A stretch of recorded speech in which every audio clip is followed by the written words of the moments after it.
Never look to be the smartest person in the room. You are going to learn a lot less if you can be in the room with people who have a greater experience and you are prepared to step into that sense of insecurity and vulnerability and expose yourself. You will be drinking from the fire hose, and you will literally be able to, in weeks or in months, internalize years of experience and save yourself so much time. Welcome to Create New Futures, thought-provoking conversations with leaders, experts, and interesting minds. Join us as we explore ideas and reflect on practices that you can use and apply to create and shape the future. With your host, author, and strategy consultant, Aviv Shahar. And now let's go ahead and chat with today's guest, Aviv Shahar. Aviv is a member of the $1 Million Consulting Hall of Fame. Fortune 500 companies hire him to help their senior teams create purpose-inspired visions and innovative strategies that drive growth. His clients include executives at Chevron, Hewlett-Packard, Procter & Gamble, United States Department of Defense, and many other large companies. During the course of his leadership work, clients asked Aviv to help them innovate and grow. In response, Aviv developed Strategic Innovation, a multifunctional approach that brings together all assets, capabilities, and disciplines of an organization so they can be used to create exciting new futures. Aviv, thanks so much for coming to the show today, man. Really excited to have you on. Why don't you go ahead and expound a tad on that intro and tell us what you're most excited about right now? Well, thank you for having me here, Travis. The most exciting thing is when you get together with a team of very smart people and you discover that more often than not, they are prone to producing collective stupidity instead of the collective wisdom and collective breakthrough that they are capable of. And when I work with those teams, we are able to produce radical clarity, sense of purpose, and strategy, a set of strategies that enable them to unleash the capabilities and create dramatic acceleration to their business. So that's exciting. It happens to be something that I do for a living and is also very meaningful and impactful in terms of people's personal lives and how they live their life. I don't know how you experience this time, but many of the senior executives in large companies and medium and small companies as well experience this stage, this environment, this VUCA environment, volatile, uncertain, complex, and ambiguous, with a sense of overwhelm. So to the degree that we're able to produce profound sense of purpose and clarity and alignment, the impact is dramatic and meaningful, both in terms of business outcomes and also in terms of the impact on people, on their teams, their mental and psychological and emotional health, and all of the above. So that's exciting enough to get me up and running and engaged in the work that I do. And you also came out with a new book recently, right? Can you tell us a little bit about that? So Create New Futures is all about the very process that enabled me to produce the outcomes I just alluded to. And the two core premises of the book is first, that the currency of leadership is conversation. And what I mean by that is that as a leader, the highest leverage point that you have is not even that you're able to allocate the resources, that is the financial and the human capital and resources available for you. But as a leader, you get to shape the conversation agenda. And therefore, you get to ask, are we in the right conversation or should we be in a different conversation given the challenges and the opportunities that are in front of us? And I have discovered that that's easier said than done. And most people and most leaders are not as effective as they hope to be and as they sometimes even claim to be in terms of the architecture of conversations that they create and therefore the outcomes that they produce. So I am sharing in Create New Futures many examples of mission-critical conversations that any medium-sized and large company will need to develop to produce the results that they hope to create. And the second core premise of the book is that strategy is an exercise in imagining the future and working backward. And time and again, I share examples of how you imagine the future state and how you work backward from that place and how you concretize that mental model in your everyday and every week work such that it enables you to produce profound acceleration in the efforts that you're leading with your team. Now, when you are looking to work with an organization or the executive leadership at an organization, is this something that like they reach out to you, they heard about you, or is it typically you're prospecting?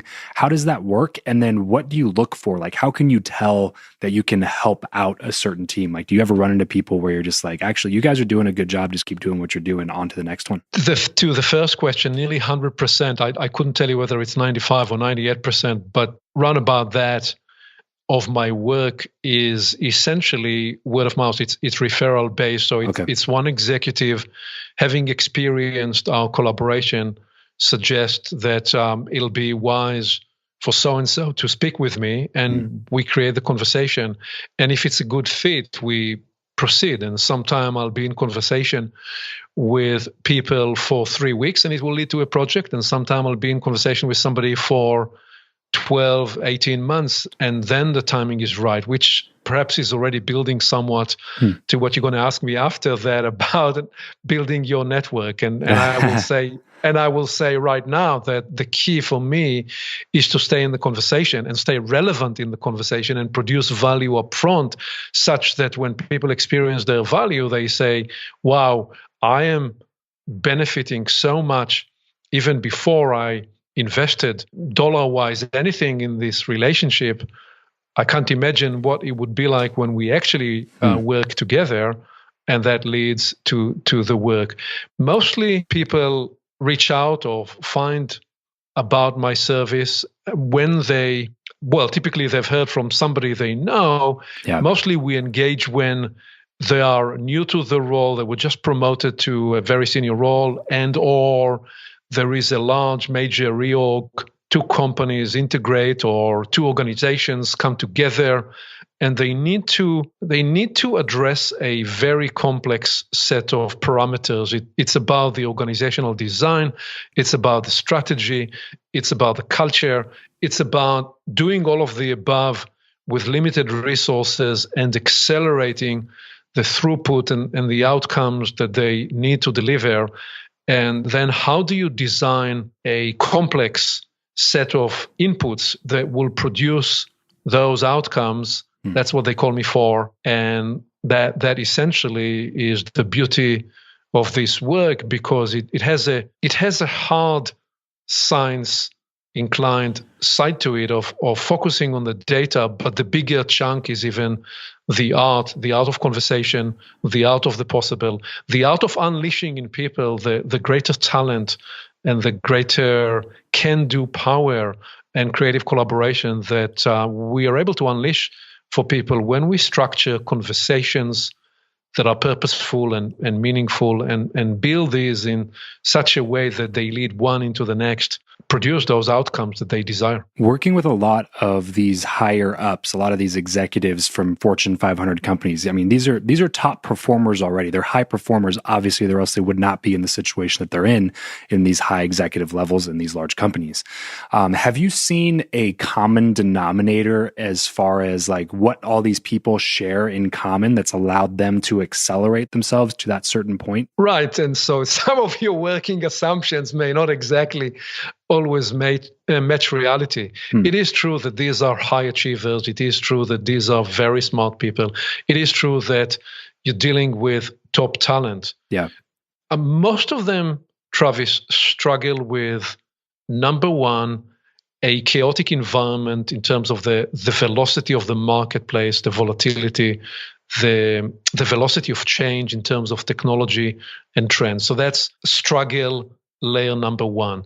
Secondly, they in most situations, they do struggle with the internal mechanics of a large, complex company where you need to build networks and coalitions of willingness and support and achieve outcomes in a metrics type organization where you need the help of many people that are not necessarily reporting to you. That's number two. The third layer of struggle is that there are always more demands and more needs and more requirements and less calories, organizational calories, than meet these requirements. And so they need to develop a profound level of clarity about what matters and how to be intentional in their efforts. And those that do that well thrive and excel. And I think the fourth layer of struggle or need is they need to do all those first three things and live still a whole life, be a whole person.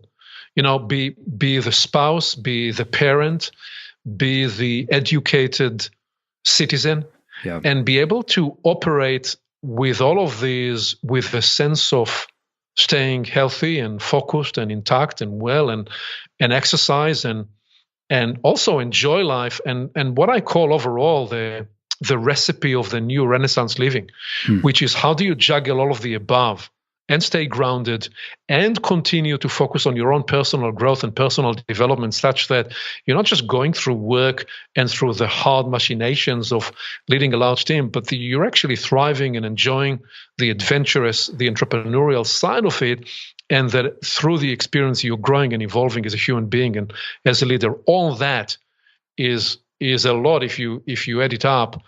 And so that provides me a tremendous amount of opportunities to assist and help these very bright executives.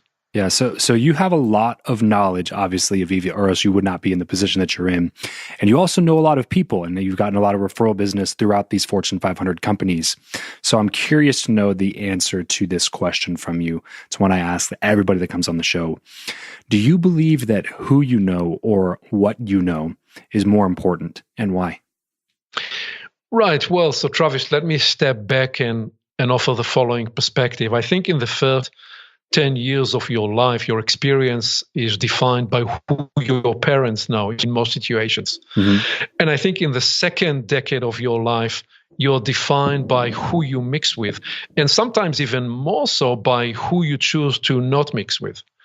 And I think in your 20s, which is probably more where your question is pointing to, you are defined by two things: by what you discover that you know about yourself, and primarily by, well, what you understand about your core competence and your passion and where you can excel, and therefore the direction that you choose to lead and the people you choose to explore those directions with.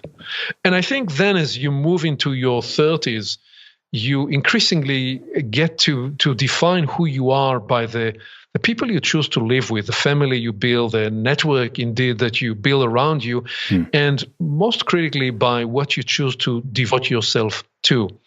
And then as you look at your 40s, I think you will find that increasingly you become the product of your habits and your rituals and the updates that you have successfully integrated or not.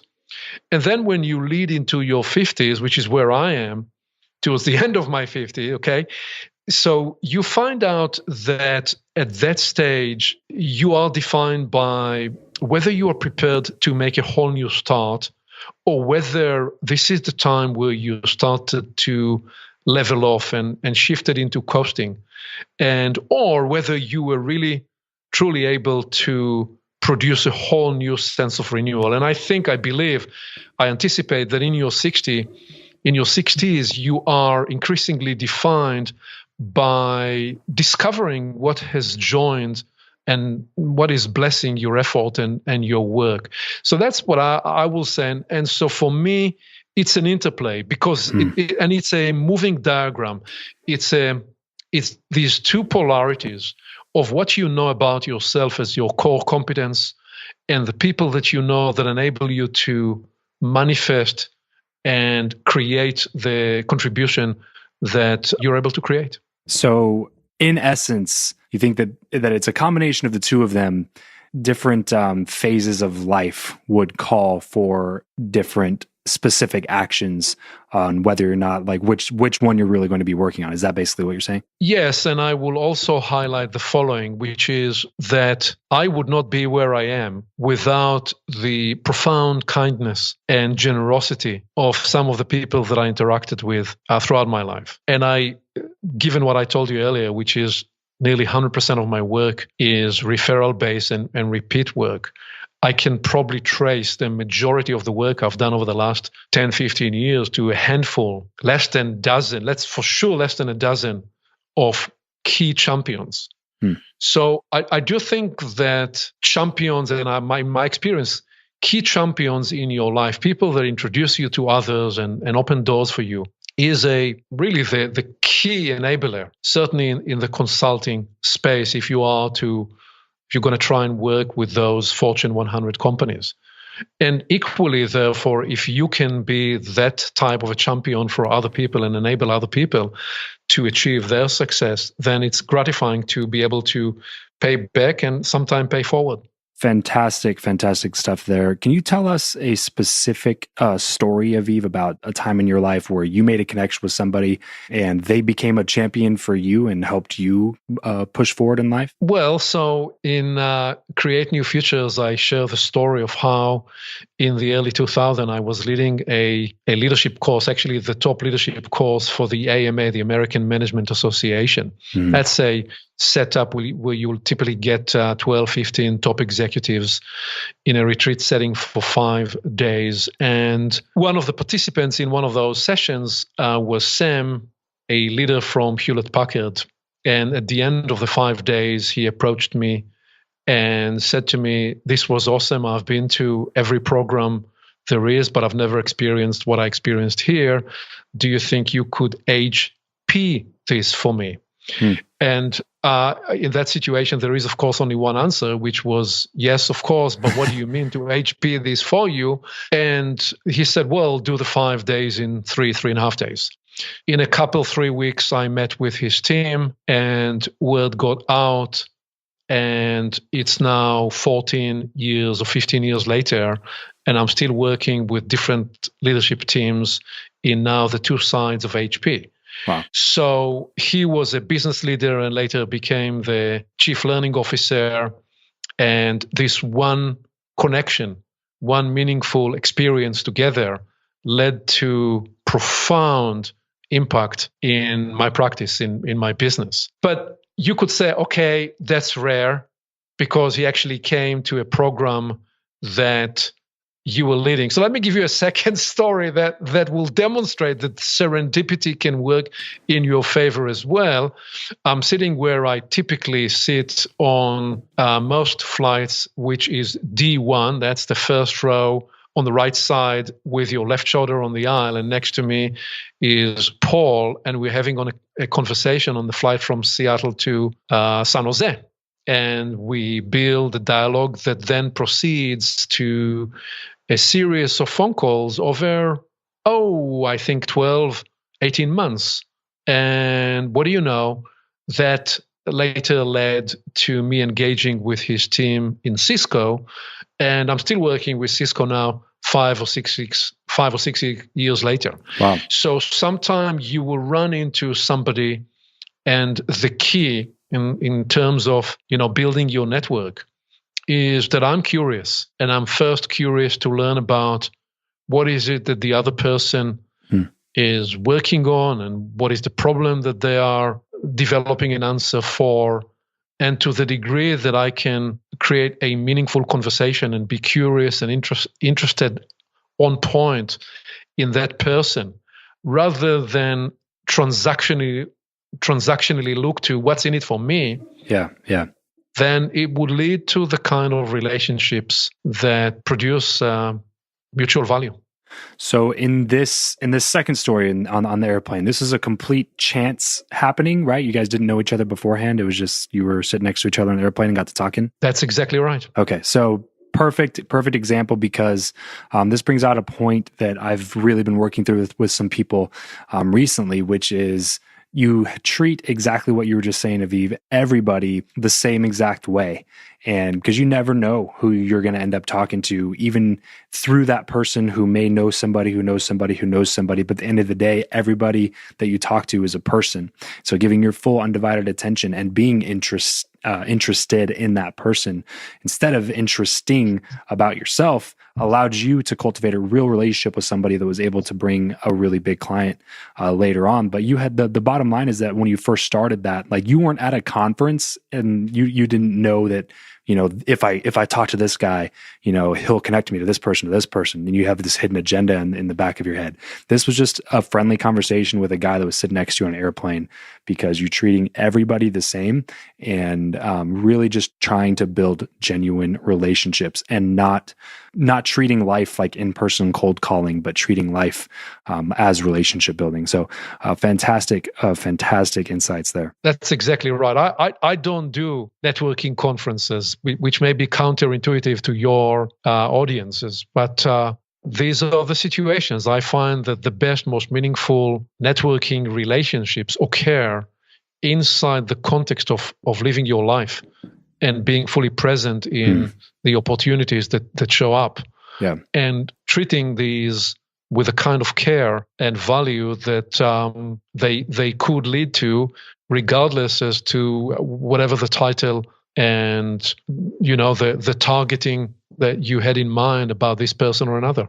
Just completely engaged be engaged in the conversation with the other person. Yeah, there is a full whole human being there, and you never know where your next lucky break and next opening will come from, and it may just be right there in front of you. Right. Throughout your career, Aviv, how important have mentorships and mastermind settings like group coaching, learning, and that kind of stuff, how important has that been for you? So I think that I've benefited from some long distance mentoring. I've had some role models that I've never met with that were great mentors. But I've also had experiences that were profound in terms of my learning and the value. I'd say this: if you are driven to grow and evolve as a professional, then the best framework, if you draw a triangle and on the left side, you write indeed mentor or mentors. On the right side, you write a coach. These are two different conversations. And at the top, you write a peer group or a mastermind group. And you need these three different modalities. Okay, so I've used different kind of situations for these three.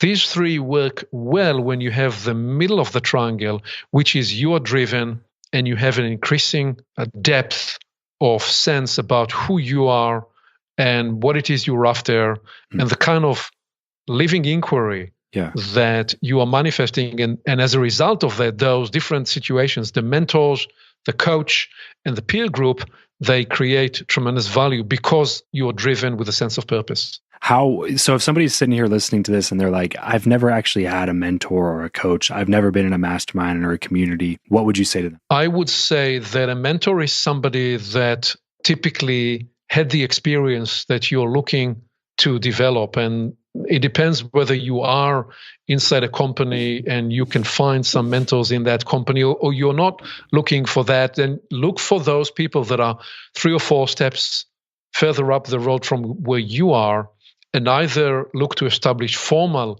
mentoring relationships or create for yourself scenarios and situations where you can be mentored by osmosis, by transfer. Yeah. And the way to do that is to obviously look to find opportunities where you can create value for them in some way. So that's about the mentorship.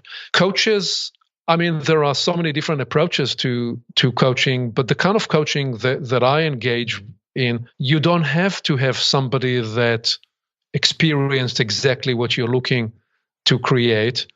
You do need to find the right kind of coach. I'd say interview half a dozen coaches and find what they will bring to the table and why you will select them as a coach. Peer group, well, ask the people that are further up the road on that same path that you are developing, where is the best place to meet people that are doing what you are looking to do and are perhaps a couple of steps ahead of you and are somewhat smarter than you, at least at this point in time. Never look to be the smartest person in the room. You are going to learn a lot less if you can be in the room with people who have a greater experience and you are prepared to step into that sense of insecurity and vulnerability and expose yourself. You will be drinking from the fire hose, and you will literally be able to, in weeks or in months, internalize years of experience and save yourself so much time. Yeah, that's like the biggest thing that I go into with people is shortening the runway or skipping rungs on the ladder, however you want to say it or make it a visual for people. But that's always been the thing that I've gone back to is by building these relationships with people, you don't have to do that, but you're shaving so much time, and really time is our only asset when you think about it. You know, money can always be made back, time cannot.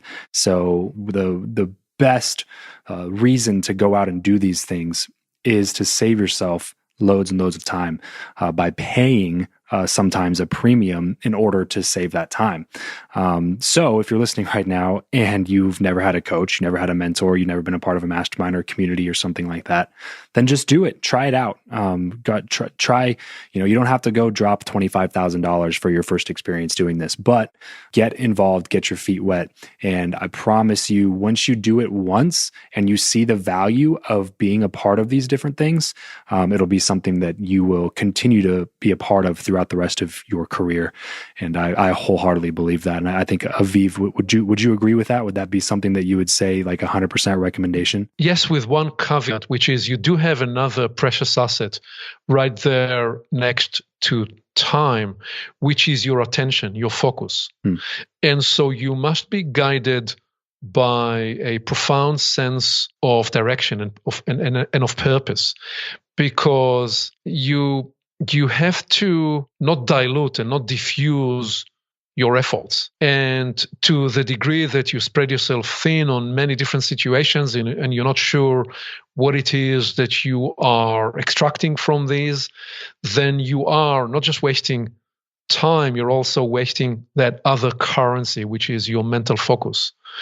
And so the discipline and the capacity or the muscle that I bring to the teams and the executives that I work with is the muscle of learnability. And this is driven and built by the Air Force discipline that was drilled into me when I was just trained as a fighter pilot in the Israeli Air Force, where you would always, with every flight, you will step back in the briefing room, and what would you do? You would have to debrief. And so I embraced that as the motto of my life, which is an undebriefed action is a wasted action. And so if you go into a conference, if you travel and you meet with a peer group, if you step out of a coaching or mentoring conversation and you forget to remember to pause and say, well, okay, first, what worked well here? Second, what did I learn? Third, what will I do differently as a result of this conversation? And fourth, where and when can I begin to implement this refined approach, this better practice, this new awareness, this new insight, such that I can accelerate the learning into what I call the step 3 and step 4 of the learning cycle, which is when you take ownership and implement and bring the new learning into a living application.